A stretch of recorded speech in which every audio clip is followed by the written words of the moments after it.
मुबारक घड़ी है, कल सच धज कर, मेकअप रच कर, खूब जच कर देखो उसका मंच पर आना, किताब संविधान की आंखों से लगाना और फरमाना, मैं शीश को झुकाकर इस किताब को मन में बसाकर ईश्वर की शपथ लेता हूं, रात ढलने दीजिए, दिल बदलने दीजिए, कल तलक ये बेवफा सितमगरों का बादशाह सब भूल जाएगा, नफरतें उगाएगा, दूरियां बढ़ाएगा, रोज संविधान की धज्जियां उड़ाएगा। मगर जो आज महफिल सजी है यही मानती है कि हीरो वही है, मुबारक घड़ी है। For the past 10 years, a very large number of people in this country have felt that Samvidhan khatre mein hai. This government on a daily basis is pursuing unconstitutional methods of restricting freedom of the press and freedom of speech. Its ill-conceived amendments to the IT rules to create fact-checking units was recently struck down by the Bombay High Court as being violative of Articles 14 and 19 of the Constitution. The latest UP police cases against fact-checker Mohammad Zubair, when the UP police is invoking de facto sedition against a fact-checker who is documenting hate speech. This is preposterous. I am one of the petitioners challenging the constitutionality of the sedition law, and the Supreme Court has very clearly stated that no coercive action will be taken on alleged sedition cases till the matter is decided.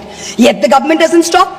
The Bharatiya Nyaya Samhita, which the ruling party brought in last year when most of the parliamentarians were suspended, they said we are dropping sedition, but you also replaced it with a far more draconian Section 152.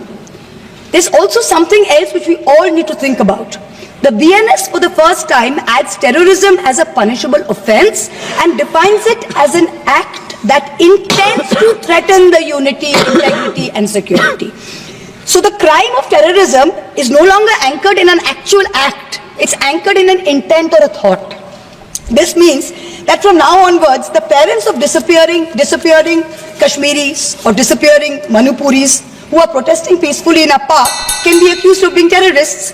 What they do or do not do in that park while they assemble is besides the point. As long as a police officer is convinced that they have the intent to do something, they can be terrorists. This makes terrorism a thought crime. Madam Chairperson, this is closer to the letter and spirit of the dystopian reality in George Orwell's 1984 than it is to the Constitution of India. Let me turn to how the policy of 1,000 cuts has damaged our institutions. Institutions like the Enforcement Directorate and the CBI have turned into extortionist departments for the government. 14 political parties approached the Supreme Court against the coercive criminal actions of these two agencies. 95% of cases by these two agencies are against opposition politicians. Since 2014, 25 opposition leaders facing corruption have crossed over to the BJP. 23 of them have got reprieves. 3 cases are closed. 20 cases are stalled. For years, the CBI was used to put pressure on NDTV and its promoters via a bogus case.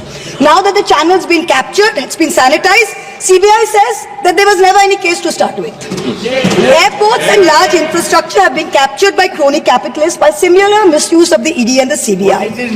In a cooked-up case against me, the CBI is wasting precious time and resources looking for a scarf and lipstick that a friend gifted me.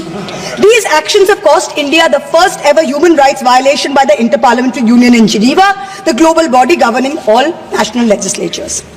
जिसको जितना जुल्म मुझ पर करना है कर ले, मेरी भ्रष्टाचार के खिलाफ लड़ाई चलती रहेगी। जिसने देश को लूटा है उनको लौटाना पड़ेगा, जिन्होंने देश को लूटा है उनको लौटाना पड़ेगा।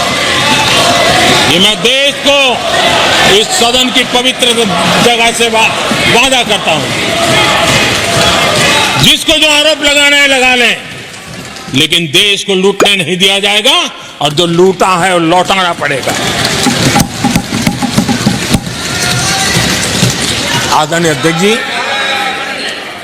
देश सुरक्षा और शांति का एहसास कर रहा है। पिछले 10 वर्ष की तुलना में सुरक्षा के क्षेत्र में देश आज वाकई सशक्त हुआ है। आतंकवाद, नक्सलवाद एक छोटे दायरे में अब सिमटा हुआ है। लेकिन भारत की जो टेररिज्म के प्रति जीरो टॉलरेंस नीति है, आज पूरे विश्व को भी भारत की इस नीति की तरफ चलने के लिए मजबूर होना पड़ा।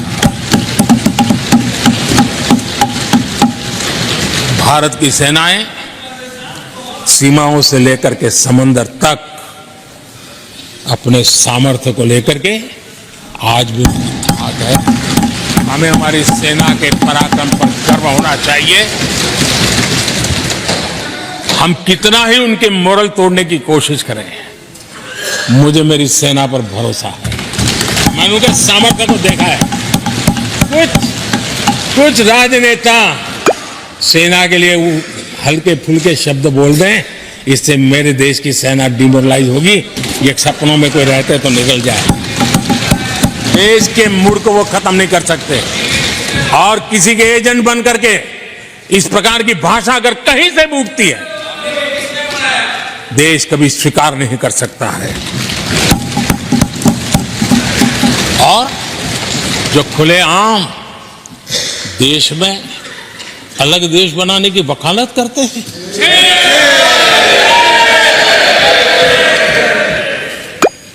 जोड़ने की बातें छोड़ो, तोड़ने की कोशिश करिए। यार, आपके अंदर क्या पड़ा हुआ है? क्या इतने टुकड़े करके अभी भी आपके मन को समाधान नहीं हुआ है? देश के इतने टुकड़े कर चुके हो आप, और टुकड़े करना चाहते हो? कब तक करते रहोगे? आदरणीय अध्यक्ष जी, इसी सदन में अगर कश्मीर की बात होती थी तो हमेशा चिंता का स्वर निकलता था, छिटाकशी होती थी, आरोप प्रत्यारोप होते थे। आज जम्मू कश्मीर में अभूतपूर्व